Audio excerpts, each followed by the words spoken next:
Studio OP 4.0 Principles of Autopit Design gain greater control over your pit design process. This is presented by Sophie Mellor. So I am Sophie Mellor. I am a Rio Tinto mining engineer graduate and a certified quarry manager. I have been working for Datamine for about 2 years now, and I primarily work across the Studio RM, Studio MPVS, Studio OP, and Datamine software platforms. I primarily work as a consulting mining engineer as well, so you may see me in and around the Perth area. So we are currently going through the planning portfolio.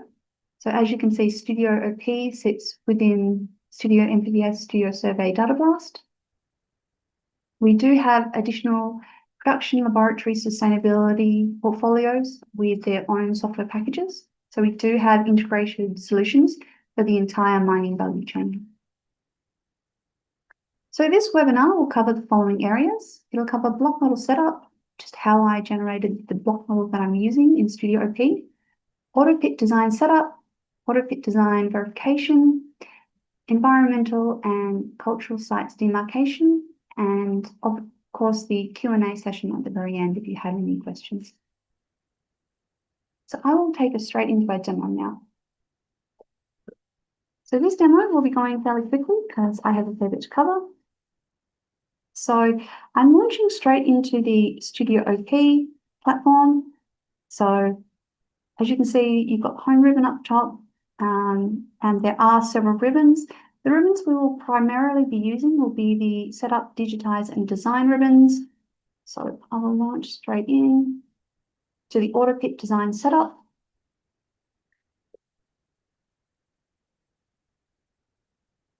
So first thing you do to set up an iron ore pit is you basically give it a name. So iron ore, we can also use this across, for example, copper and gold, but this is an iron ore demo. You then just hit save and close. We then have to choose a surface topography.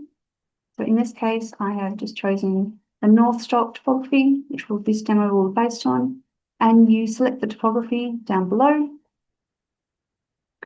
The block model that I have generated, I actually have two.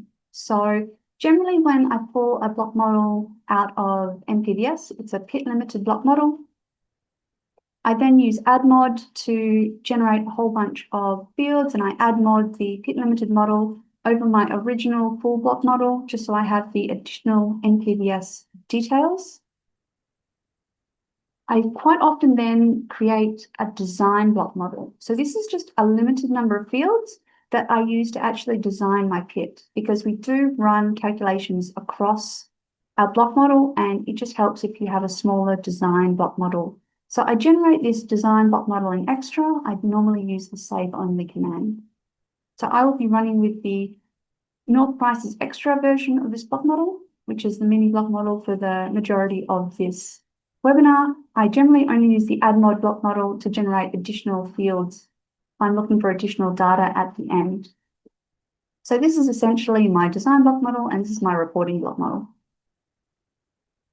So the design block model generally has density, category, slope region, profit, and optimized phases if I'm doing a series of pushback designs. You can validate your block model, but we know this block model is fine. So I'm jumping straight into phases.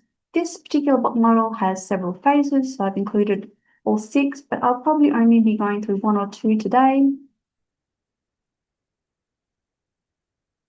My benches, I have also defined manually. So I have bench heights of 10 meters. I've got 60 benches, and I'm running from a crest elevation of 2,300 down to 1,710. So this is a fairly large pit. Moving into design. So we switch from the setup ribbon to the design ribbon, and we're now defining our slopes. So all my slope regions are coming from my design block model, and the slope R, which is just slope region column. As you can see, I have varying geotech parameters across my different slope regions, and you can also tick to show the inter-ramp angles that are being generated by these parameters. If you want to, you can also use boundary strings to define your particular regions. I quite often draw up a series of strings and use the command outline or U to generate my different areas. I then might add an attribute and then rename all the attributes. So it's, for example, north, south, east, or west. So that's a pretty common way to define your slope regions as well. Shell contours. So in this case, I have generated a couple of shell contours and their benches. So I basically just select the number of phases that I want in this particular phase. You can combine phases from NPVS in here if you feel like phases that have been generated by NPVS were too small, for example. So I believe this one I have combined 3 different phases just to make myself a nice large elongated pit so I can run decent sized roads through this particular pit design. So that's phase 1. And then phase 2, we just get a little bit larger. And same deal, we've also generated bench contours, so those will be available to us. All right, I'll jump straight into the auto design. So yes. So auto design is generally where I do my pit designs. So first thing I do is I generally will show my phase shell contours. So I probably want to start with PH1. So I'll just show my PH1 phase shell contours. And for a design like this, I do have constraints. So I will pull up my constraints.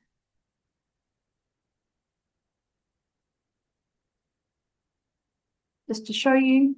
So these are my constraints that I'm currently trying to meet.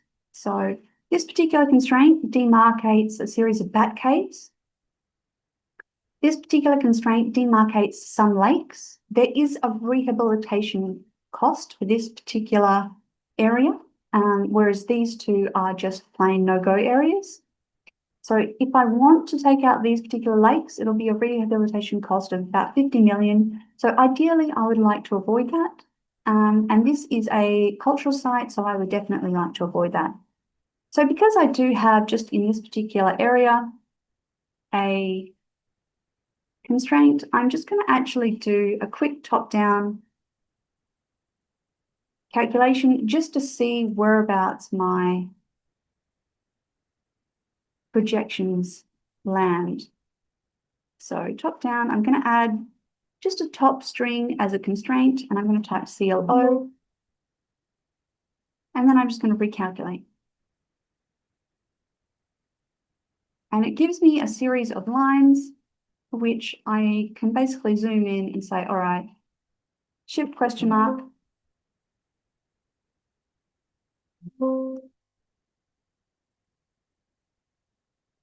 And I can check which of these particular design lines I want to meet. So I'm looking for the 2070, so it's this one. So I'll just add this select string as a constraint. And I believe I also want to check the constraints over here. So I believe I will take this one as well as an additional constraint.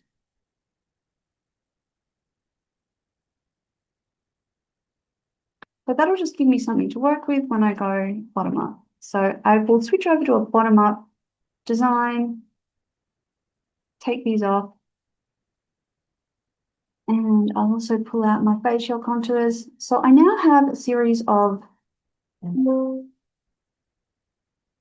parameters that I can use to generate my bottom up design. However, they have a lot of points, and so I probably want to clean up these before I start using them. So I'm just going to say, make current object. So I'm just editing in the right. And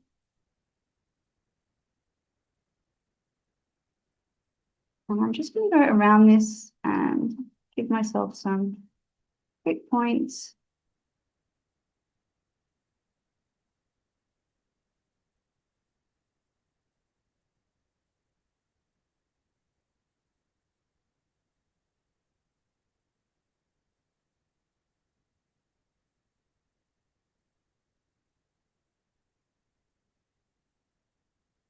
and then I'm going to close it. So there should be, if I zoom in, two different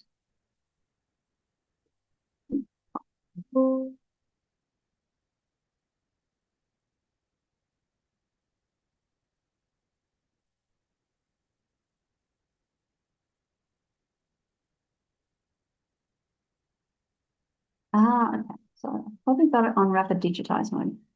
So that's why it's perfectly tracing the outline of this. Give me a second. So rapid digitize perfectly traces the outline of whatever it is that you are generating. And I'll just turn off rapid digitize just for a moment.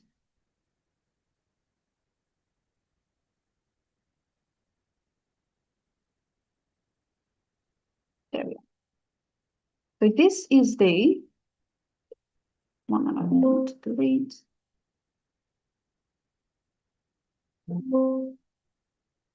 So now I have a slightly chunky one, and I'll just go SPF because this is a little bit rough. So I've smoothed it all out with a radius of 30 meters, and I'll do the same for this.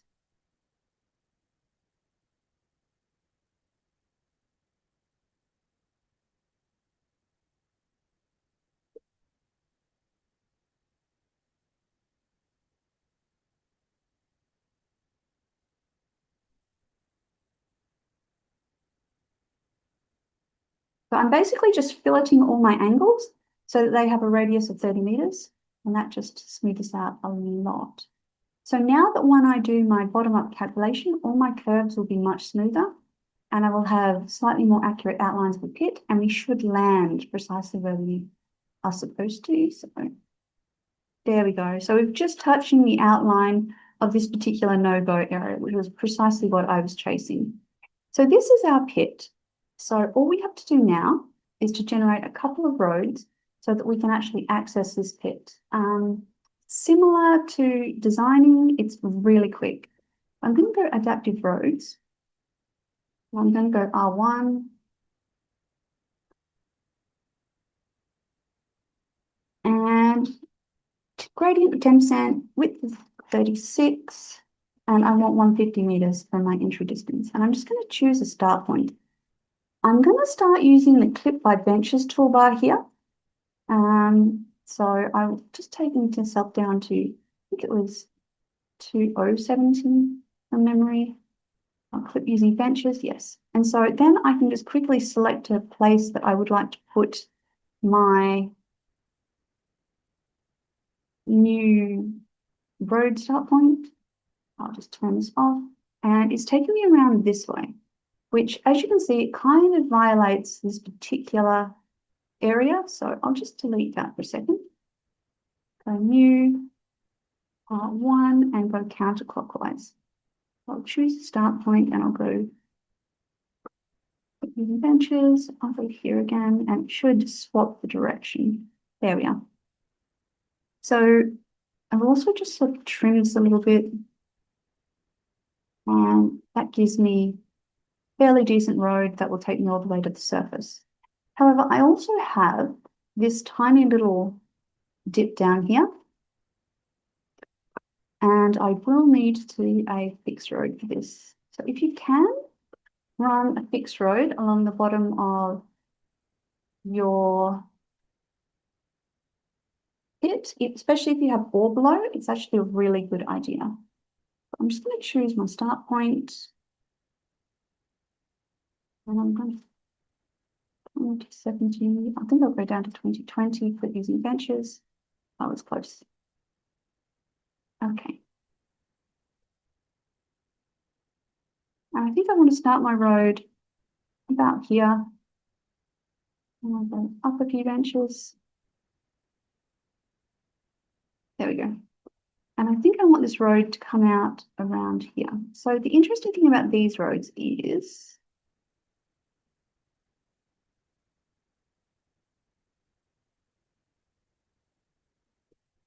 you can actually curve them. So I'm just going to insert a curve. So we can get here.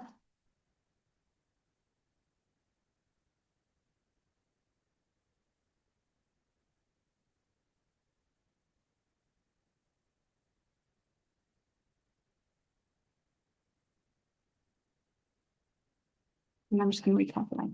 And so, yeah, someone can take this road down, come in and around. However, there are some areas of this kit that I would probably like to do a little bit of a cleanup on. We've got our roads in. I might actually, if I was going to do this and it wasn't a webinar, I might shift it across a little, but I'm okay with it where it's sitting at the moment.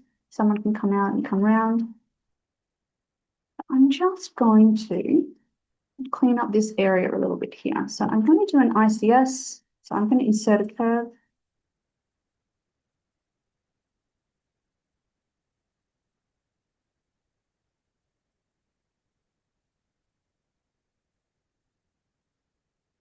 And you can just see that little curve has generated a little more of an area here, and it's smoothed out this particular area of the road. You can go through and basically smooth out the whole road, just inserting curves, and or you can actually fill it by, instead of 30 meters, you could probably fill it by 60 meters, and this road would become far smoother. So we've got our roads in, we can get down there. We've got our projections that are landing nicely. The real question is, how close are we to the contours? Are we within design parameters, within design specifications? So to do that, I will pull up pit data. And as you can see, pit data contains all your shell DTMs. So they're really what you're trying to compare against. And so I'll just pull up pit 1, phase 1. And if you also show your planning model, that'll also bring up your particular planning model, and you can use evaluate dynamic wireframes. So in this case, I would want to use extra, this particular wireframe. The legend I want to use is probably grade. You really just want to know the profit and the grade, and maybe we'll use pit density. For grade, I probably want accumulated. The profit I want accumulated. Pit density. So in this case, I'm basically just setting up an evaluate wireframe property. I want to know everything that's in this particular wireframe in terms of my grades. So in this particular setup, I've got low grade and high grade because it's a iron ore pit. I go okay. It will quickly evaluate it for me to within an accuracy of 0.09%, which is decent. And so, yeah, it gives me a quick printout of all my tons that are in this particular pit. And I can actually export these results to Excel and compare my current pit against what I was trying to design against. So I've already got this result set up in Excel to do a quick comparison. And I normally have it next to me when I'm doing my design on another screen. So I'll just bring it up. So I want phase 1 ramps. So I'll bring it across just to give you a little bit of a look. So I normally have my pushback shell, which has all my data in it, my pit design. This is a previous pit design and my comparison. So let's see if my current design matches my other design. So I'll just say make design surface, and I've already got auto evaluation ticked. So it should just bring it up for me.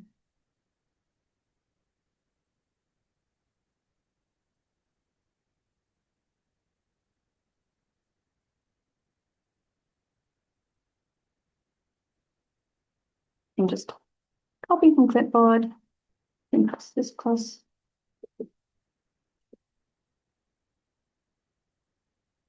And as you can see, I'm once again within design tolerances. So I've managed to improve the ore tons that I've managed to generate by 2.32% for this particular design. And I've also generated 2.86% more waste, which is actually fine in terms of my design tolerances. So this pit is actually hitting my design tolerances, which tells me I'm in the right direction. So we'll just say we are happy with this pit. Could do with a little bit of a cleanup job, but we actually want to have a look at our next phase. And so this is a really handy feature. that you can do in Studio OP. You can actually just flick over to phase 2. Yes, we'll just say that outstanding changes. And just going to turn that off. And I'm also going to turn my planning model off. And then you can go again with your next phase. So in this case, I actually want to use my phase 1 as a starting basis for my second design.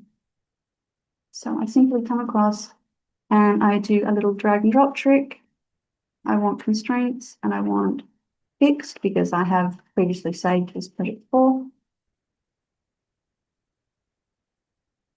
And so that'll bring your previous constraints into this project, and you can simply add them as constraints again. And you can also regenerate your road. So I'll just say I want to generate a new fixed road. Two actually. It's 10%, width of 50, choose start point, and I'm just going to snap here and snap here.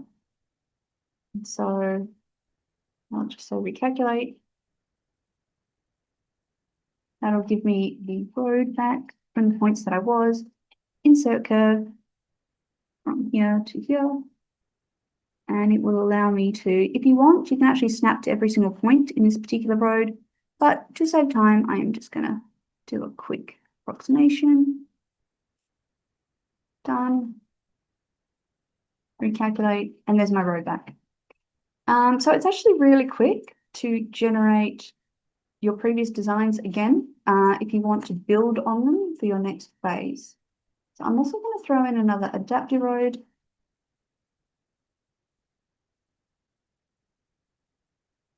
I'm going to put using benches.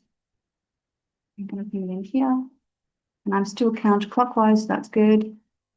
So I can unclip using benches, and our road's back. So, and I will just trim it to 250, I think it was. Just hit recalculate, just to be on the safe side.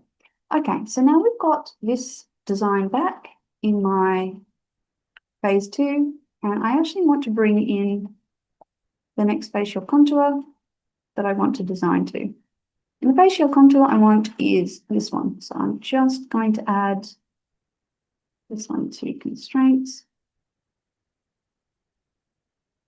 Turn this off. But as you can see, it's kind of large. It's far too large. And so I'm going to have to just turn off my design strings, clean this up a bit, and then make it so that it joins nicely with my current design. So I'm going to, in constraints, I'm going to make this my current object. And I'm going to go canvas.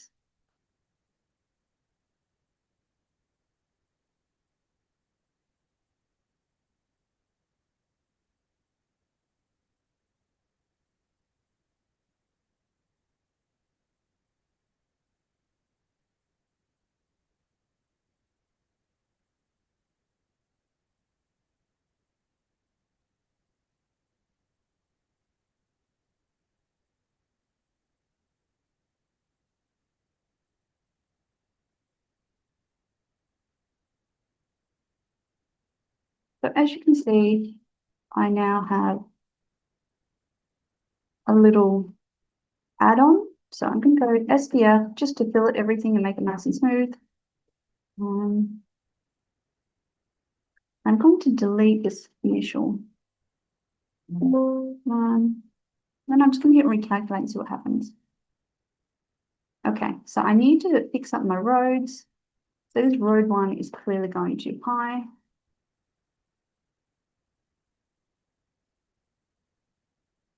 270, I'll give it to 130. There we go. I just want that road one probably to come up to 2150 or 2160. Try 2160. There we go. And it's nicely coming up to where I want it to. However, we still have no way out of this pit, and that's looking a bit chunky. So I'm just going to quickly smooth that with an ICS.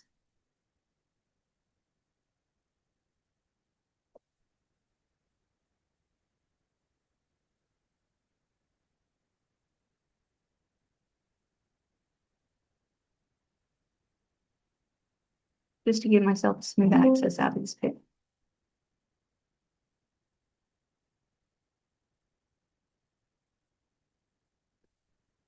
And then I will stick in another road. I'll call this one R3.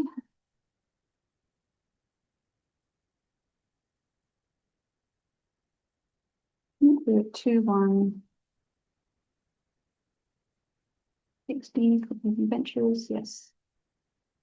So I will just select this one, possibly around there.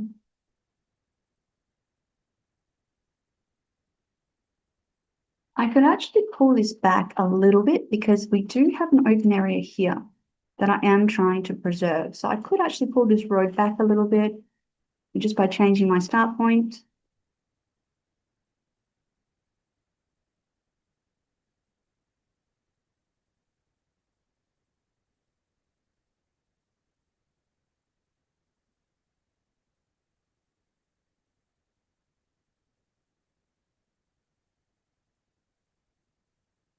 And you now have a much smoother area here. I might also pull this around just so it's off this particular area. And I'll just do that now just to preserve our little lakes that we've got going on there.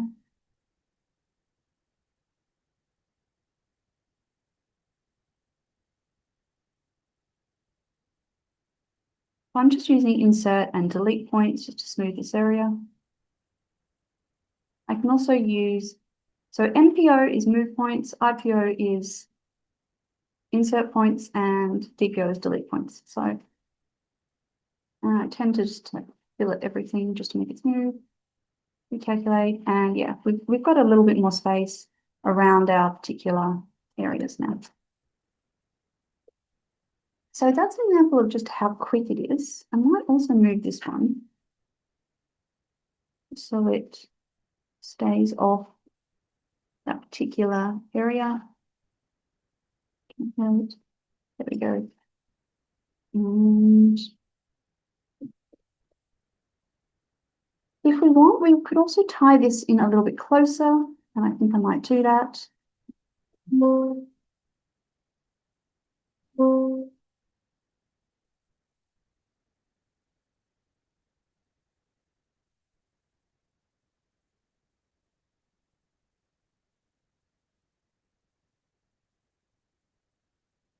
Just so we don't have a massive area here that's a bit of an issue. I might also clean up this area as well, just so we have nice straight lines. But all of this is basically just cleaning up the pit at this stage. I'm pretty happy with my design, and I'm ready to check it. Yeah, that's better. So as you can see, this pit design is okay. We could probably smooth this out with a little bit of a DPO on a particular stream.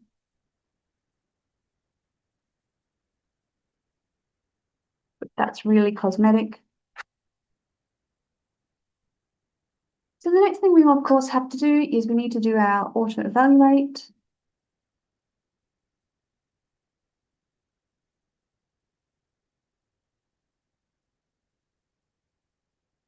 And it's also not just a matter of auto evaluating. I can see that my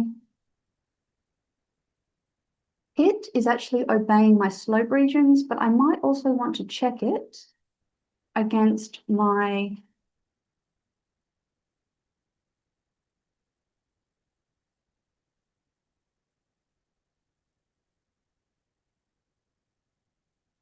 phase 2 ramps. I'm just going to go Control V. And so, yeah, we're in this time as well. Let me just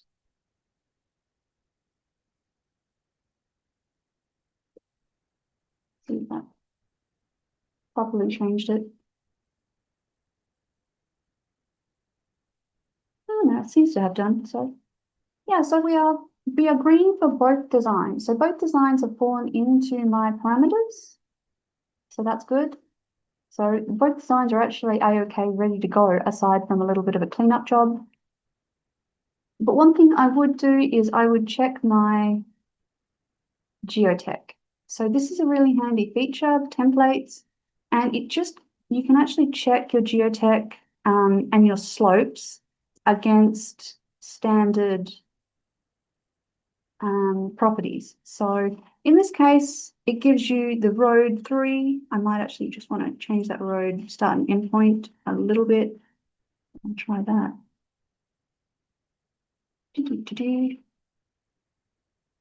But you can see that it's giving you R3 and it's also giving you the gradient because I had it set like for my checks, please give me the gradient of this road.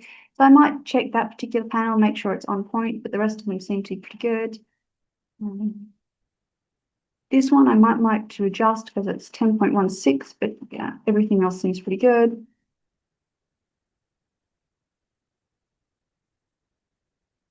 And if you show the planning model, you can also check the walls if you've got geotech up. So make design surface, it will allow me to see my walls.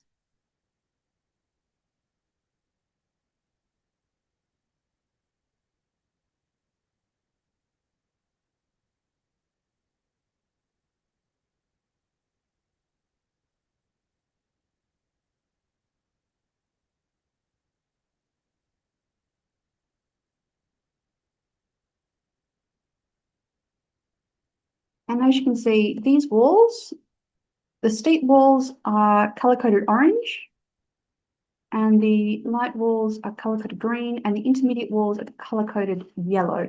And so you can basically go through and just check your walls and see whereabouts you might have stress points on your pit design. So I can see that that's a stress point. And if I actually look at the block model and change the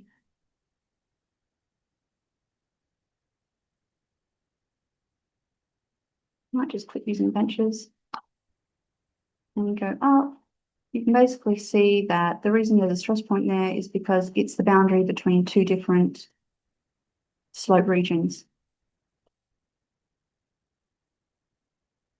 So we have a lighter region here, green region here, and then a dark blue region here. And you can basically go through your pit and just check all your walls and make sure they are all conforming to parameters.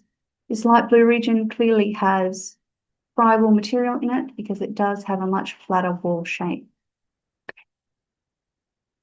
So that's pretty much me done. I've managed to generate 2 pushbacks, both within design tolerances, and I've also checked my walls, and my walls seem to be fine and obeying all the requirements. I've also managed to curve my pit around a series of constraints, a series of lakes, a series of bat caves, and I've actively avoided a cultural heritage area, so I'm okay with my constraints around my pit as well. So yeah, this design is looking like it's a step in the right direction. I might want to smooth it all out, but apart from that, it's looking good. Thank you, everyone. If you want my contact details, they're just here. Everyone have a lovely day.